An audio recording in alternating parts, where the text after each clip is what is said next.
AI is a hot topic in the community, and I wanted to show off a new tool that was created for Houdini, just in case anybody's interested, that brings AI directly inside of Houdini.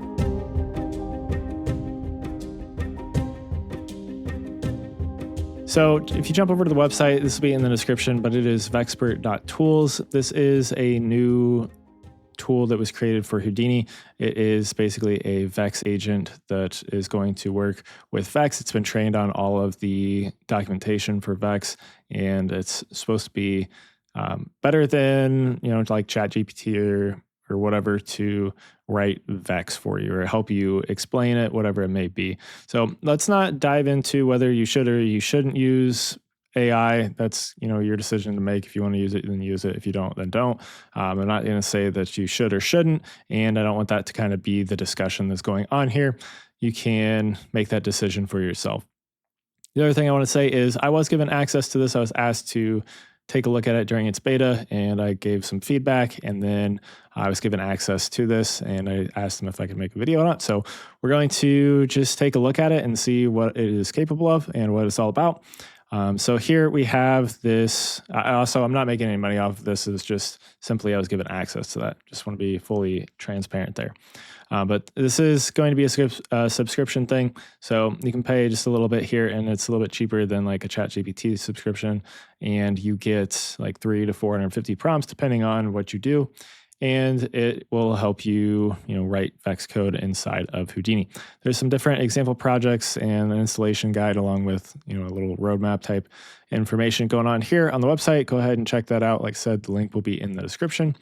But inside Houdini here, let's go ahead. You have to be inside of a SOP context somewhere. It's not available anywhere else yet, but at some point in time, I think it's going to be. Let's type in VEXpert. And we can drop down the HDA, which is going to give us this UI. So we've got our prompt button up here. We can run over points, detail, primitives, vertices, all that stuff. We can refactor our VEX. We can have it explain it or debug it. We have a deeper reasoning model that takes a little bit more tokens. If you want to use that, you can also disable the VEX comments. And this is where you're actually going to prompt the VEX code. So let's go ahead and write this to a detail attribute. And in here, let's go ahead and give it a prompt. So let's say create a random number of points between -1 and 1 in the X and Z axis. Let's say do not connect the points, only create them.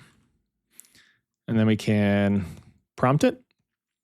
Once we prompt it, it's going to take a second here, and then it's going to give us a random number of points here. So we can crank this up. Let's actually go ahead and let's refactor this and change the range for the X and Z axis from -1 to 1 to -10 to 10. And we can click OK. And then this is going to give us our points again spread out here. So let's go ahead and crank this up. Let's do maybe 100 points here. And then we can do another one if we wanted to. So let's do this VEXpert. I can type. This time we're going to run over points. And in here, I'm going to go ahead and say, let's create a random p-scale for each point and a random integer attribute called class that is either, let's do that is either 0, 1, or 0, 1, or 2 for its value. Let's go ahead and prompt that. And it's going to run over the points this time. And now we've got a p-scale as well as a class attribute. And then we could do a copy to points. And let's just do like a sphere. Oops.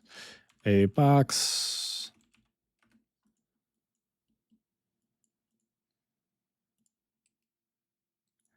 And we could do a tube. Sure. And let's merge all those together. Do a connectivity now. And did I call that one class? Yeah, I did. So class integer, let's go ahead and wire these in.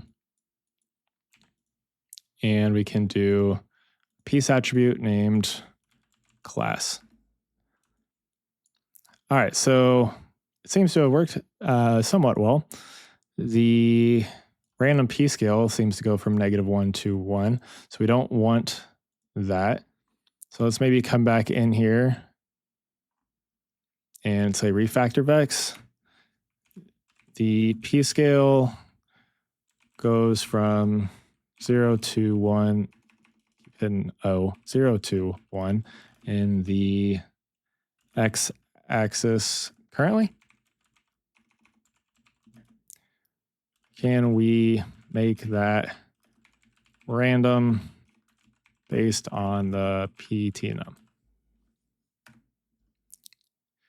And let's see what it comes up with.